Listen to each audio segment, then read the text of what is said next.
Content over everything. With my suitcase. Well, thank you everyone for coming. Gather round and let's make a little bit of a crowd. It's really good to see you all here today, and thank you so much to all the people who advertised this, because I'm going to speak today on freedom of speech, which I know is all on your hearts and on your minds because of what's happening in our country at the moment, with many things going on in the political sphere and in the social sphere. We come here today to Speaker's Corner, which is the place where we celebrate freedom of speech, where we've had this for hundreds of years. Anyone, any citizen, anyone from anywhere in the world who's in London can come here and say whatever they want to say with no penalty, no fear of punishment, being able to say what they want to say freely. And people from all political persuasions, all religions, with all different kinds of opinions, some wonderful, some crazy, can come and speak here in Speaker's Corner. So this is a great place to be and to reclaim the right of freedom of speech, which is being eroded in our country at the moment. And it's being eroded all around the world. We know this is true.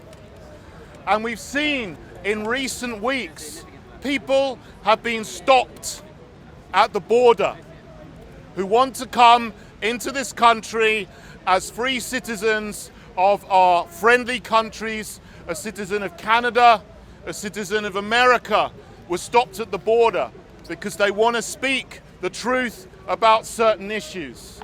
And the first one I want to mention is Lauren Southern. She's a Canadian journalist, and she was stopped at Calais, and she was detained under Schedule 7 of the Terrorism Act. She's clearly not a terrorist.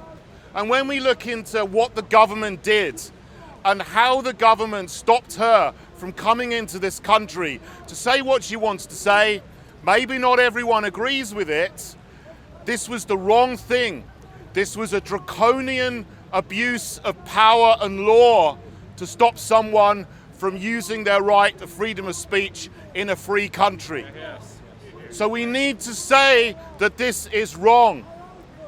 What was the excuse?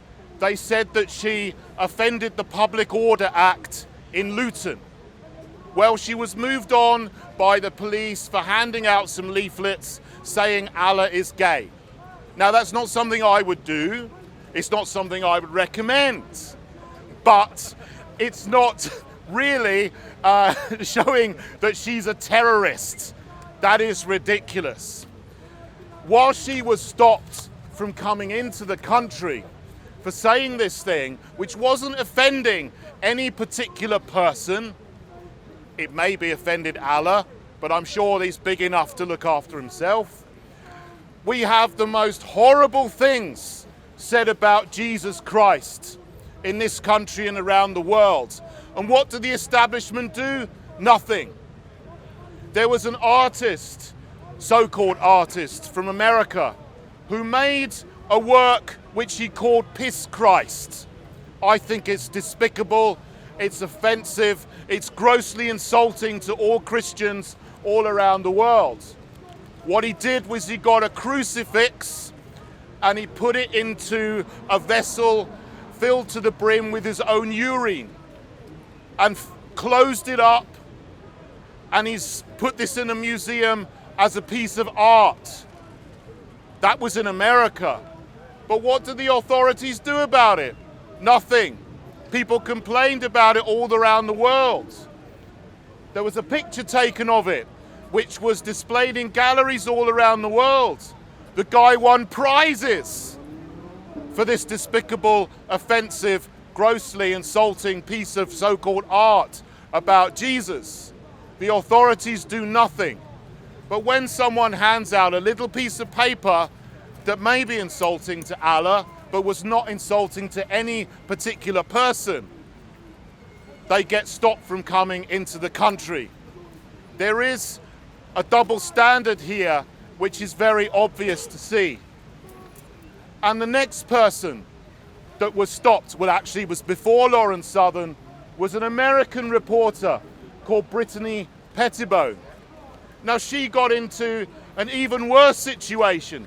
She wasn't just detained for a few hours, she was detained and locked up for 3 days. And her crime was that the authorities said she was going to interview Tommy Robinson. Well, whatever you think of what he says, is that now a crime? He was on the BBC with Andrew Neil. He was on ITV with Piers Morgan. Reporters from ABC and CNN came in from America to interview exactly the same person. Were they detained? No. But for some reason they decided to detain and deport Brittany Pettibone. I don't know why. You may not agree with everything she says and her opinions, but it seems there's some kind of test act going on where if you have the wrong opinion, even if you haven't broken any law, the government is now not going to let you into the country or is going to try and detain you and stop you from speaking. This is wrong. And we all know about Count Dankula, a comedian.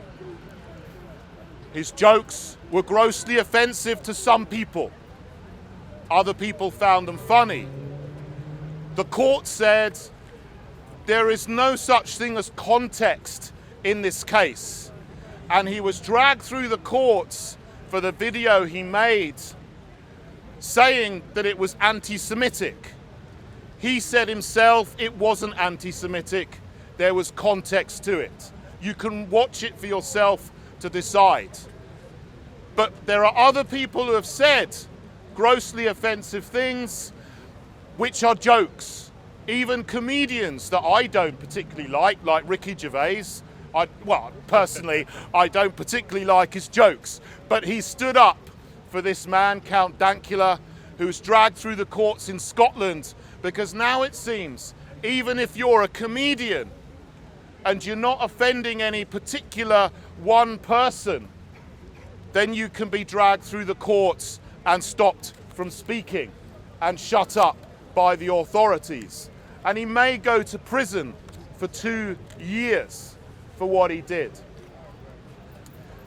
Now, why is this happening and how is this happening? I think there are 4 different ways that our freedom of speech is being eroded from us. And the first way is through laws that are being brought in. The first one was the Public Order Act 1986. Now, some of that, of course, is good. It stops people from assaulting each other and so on. And where there's an imminent threat of violence, it allows police the power to arrest anyone. Of course, that is good. But it also allows people to report someone if you don't like what they say, on the basis that what someone might say gives you alarm or distress.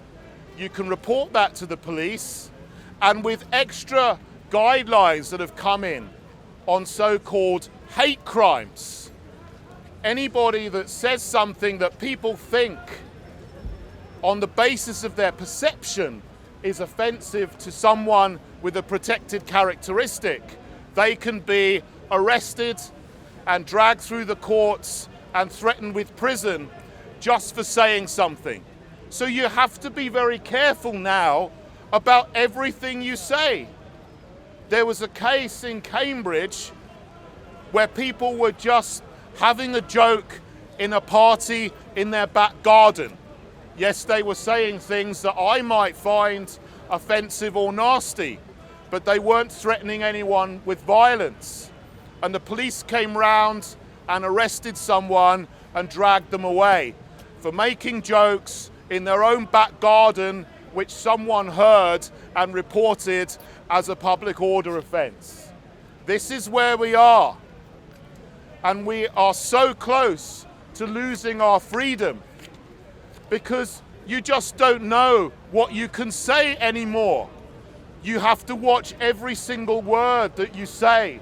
And I know, being in the public sphere, I have to be very, very careful with what I say in case someone accuses me of something and then it gets splashed all over the media, or I get sanctioned by the London Assembly where I have my seat. I was accused by one of the other Assembly members once of stirring up hatred simply for talking about immigration and mass immigration, and it having a negative effect on housing and on GP waiting times, on hospital times, on primary school places. We all know this is true. There's been more immigration into this country in the last 20 years than there has been in the previous 900 since the Norman Conquest. It's a fact. But people will try to silence me and say that if I say this, I'm stirring up hatred, I'm offensive, I need to be shut down, I need to be penalised, I need to be punished. They don't respect the freedom of speech which has been built up and weaved into the fabric of our society, a free country, a free people over centuries and centuries by our great ancestors and forefathers. And we need to fight for it, and we need to defend it, because if we don't, we'll lose it. Now, another way that freedom of speech is being eroded are through codes of conduct. This is supplementary to the law. If you go to a university, or if you want to enter a certain profession, such as being a barrister or a psychotherapist or a social worker, you have to sign up to certain codes of conduct. If you're a student, you go to university, you must sign, otherwise you can't go and do your course. And if you're a student, you're not just a member of the university, you also become a member of the Students' Union. And they have these codes whereby they have safe spaces. The whole campuses usually these days are safe spaces. And if you say anything which offends anybody, they say, this person has violated my safety. They've put my mental health in jeopardy. They can report you, and you are threatened with being kicked out of university. And they use these codes to stop visiting speakers who may have controversial opinions from visiting the university. And we saw what happened in Bristol when Jacob Rees-Mogg, great man who believes in this country, went to speak to students, and people from the far left went up and they made an awful racket and they threatened him, and his safety was put in danger. But these people were trying to make the point that he shouldn't be allowed to speak because he didn't have the right politically correct opinions. This is what's going on in our universities. Our universities, which have pushed forward the boundaries of science, technology, engineering, and knowledge for centuries and centuries, are now becoming places which are closed to thought because people with certain opinions are not allowed to speak. Even people who were considered on the avant-garde 50 years ago, such as radical feminists, which I don't agree with, by the way, but people like Germaine Greer, is now not allowed to go to speak in many universities because she believes there are two sexes, male and female, which are immutable and determined by your anatomy and your chromosomes. This is a scientific fact. And she speaks the scientific truth, and she's not allowed to go and speak in university. Excuse me, 1 second. Thank you. These kind of ideas are also getting into our schools. The so-called conservative government has joined with the leftist parties who is pushing this mad, radical transgender agenda on the youngest of our primary school children. And if you stand up and say it's wrong, you get called a pariah. You get called a bigot. I was called a transphobic coconut for saying that I don't agree with this. What you do when you're over 18, in the privacy of your own home, that's your business. But don't mess with our kids. Don't mess with our children. And we need to stand up and say what is right and what is true. But more and more, these right opinions, what you might call conservative opinions, traditional opinions, are being marginalized by people who want to undermine our society, deconstruct our nation, deconstruct the idea of family, deconstruct the very idea of gender, being male and female that we're all born into. And we need to stand up against that. Otherwise, those people will confuse a whole generation of children who will not know what is the truth and will not know any sense of belonging or identity in themselves, their families, their communities, their nation, and even their own gender. It's wrong, and we need to stand up for our freedom of speech to say what we want to say. Thank you. There have been cases in schools, like a teacher in Oxford who was suspended from his job for so-called misgendering a group of girls. In Canada, it's gone further. They passed a law saying you have to use someone's correct gender, and if you don't use one of these new words like je or hin or whatever they are, they all sound like Chinese syllables to me, for these new made-up genders, you can get put in prison. That hasn't happened here yet, but it's coming and it's on the way. Now, another student, I was talking about these codes of conduct. There was a student in Sheffield called Felix Ngole, and he wanted to do a social work course. And he put some posts on Facebook, nothing to do with his social work course. He just said he's a Christian, he doesn't believe in same-sex marriage and so on. And he was kicked out of his course.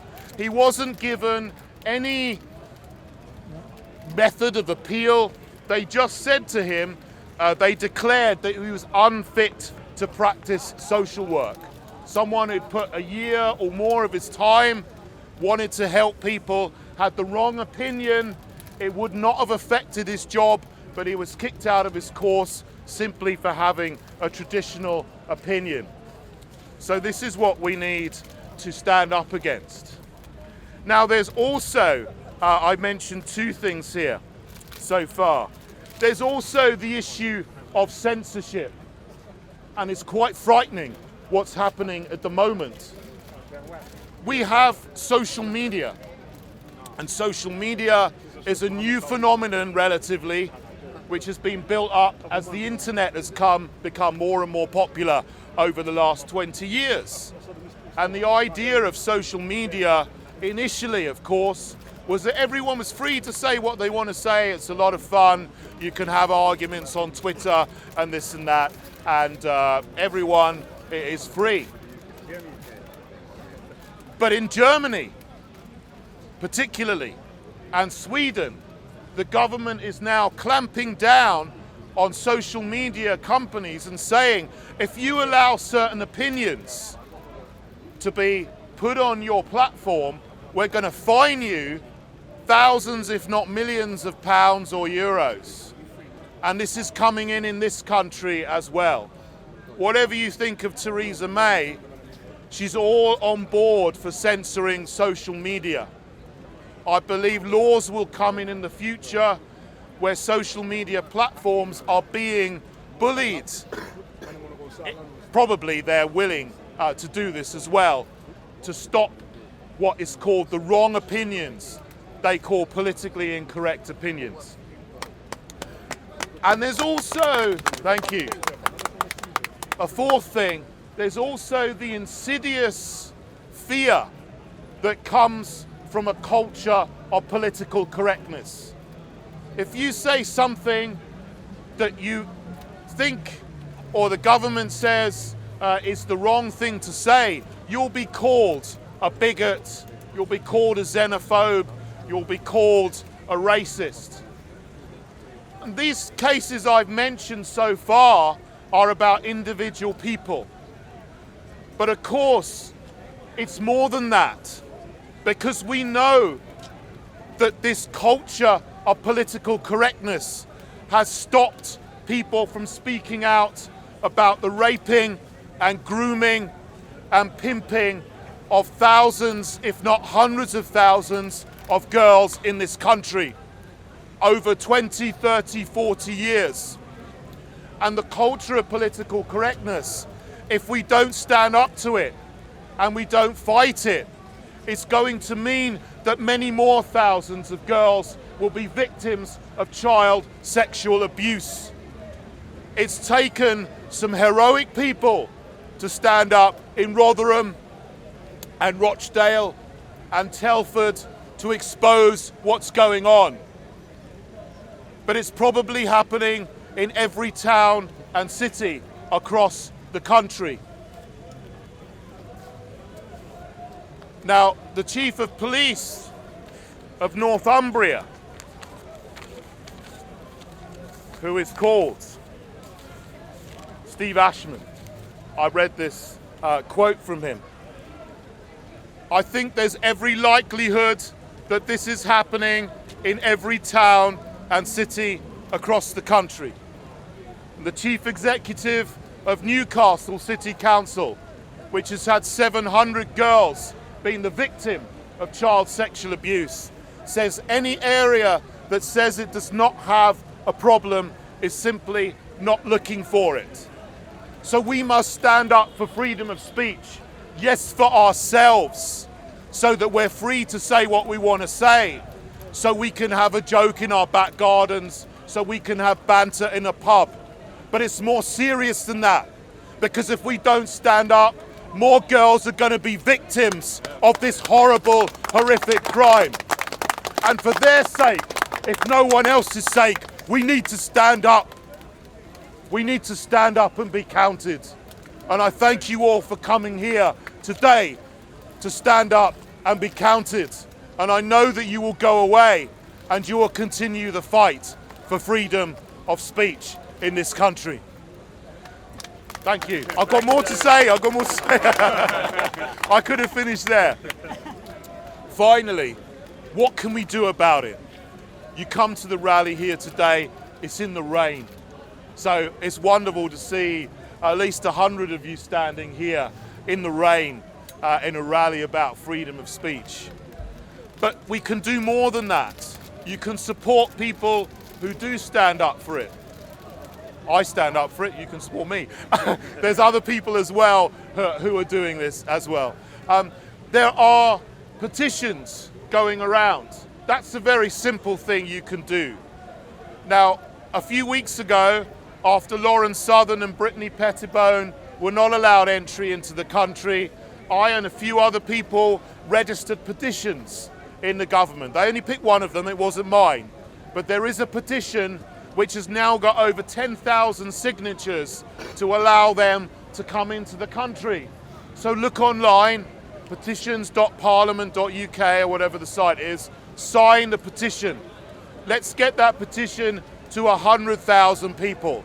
And let's show the people in Parliament that hundreds of thousands of people care about this issue and we want our freedom to speak freely in this country again. What else can you do? Well, you can know the law is one thing.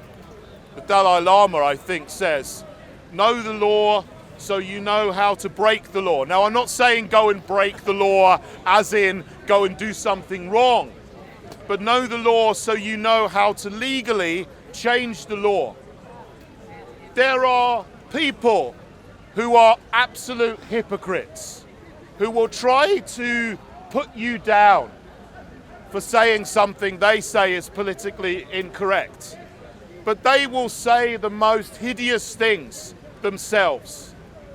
There's a Labour politician called Naz Shah, and she shared a tweet that said the victims of abuse in Rotherham should shut their mouths for the sake of diversity. Now, when someone says something like that, report them for a hate crime. Use the laws they've made against them. Whenever you see someone denying or speaking against the children which are being hurt, whenever you see somebody being dragged through the courts simply for saying, I don't want my children to be educated in this gender confusion which is coming into schools, report them to the police. Speak out on Twitter and Facebook, on social media. If there are enough of us doing this, then they will back down. So make sure you use your voices to stand up for what is good and what is right. And most of all, that you stand up for our children. And that's where I'll finish. Thank you so much for coming in the rain just for a few minutes. God bless you all. God bless our country. Thank you very much. Yeah. Thank you.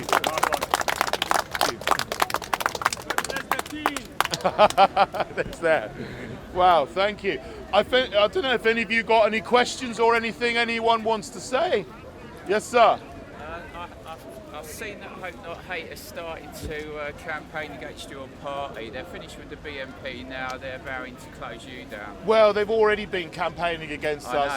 In 2017, they put me on a list of far-right candidates. I mean, I'm not far-right. I'm not a white supremacist. So look at my face. Well, you know, I mean, that's ridiculous. I've got an Asian wife. Yeah. I'm a neo-Nazi, so yeah. They're the haters, but they won't let anybody else have freedom of speech. But anybody that they don't agree with their views, they try to label them the usual Nazis. Exactly. Or yes. racists. Yes, sir. That's absolutely true. I know they're coming for UKIP because I've seen Nick Lowe's boasting on the media that they're coming for. Well, lots of people have come for UKIP, but we're still here. Yeah, I know. You know, so there you go. Right. Great. Fantastic. Oh well, thank you. Thank you, everyone. There's no more questions. That's it. Oh yeah. Has the law changed in Canada? You said it had. I think it's Bill C-16. There was a motion. I think that's been put into law. I think it has. Yeah. You're not allowed to misgender. And is there a law coming out in England or Britain about transgenders in sport? Well, there's all these. In general, there's they codes. can just say what they are with no proof. Yeah, I mean, part of it is the unpacking of the Equality Act 2010, which gives protected special rights to people with protected characteristics. So they have to try to obey this law in the most insane ways. But the government is trying to introduce a new Gender Recognition Act, whereby we have to call people by their preferred pronoun or whatever it is. So they're trying to make a new specific act as well. Right. Thank you. All right, I'll move away from the camera now. Thank you. I'll have a look at it. Content over everything. From your Medellin. Man, say it straight. Man, don't listen to BBC.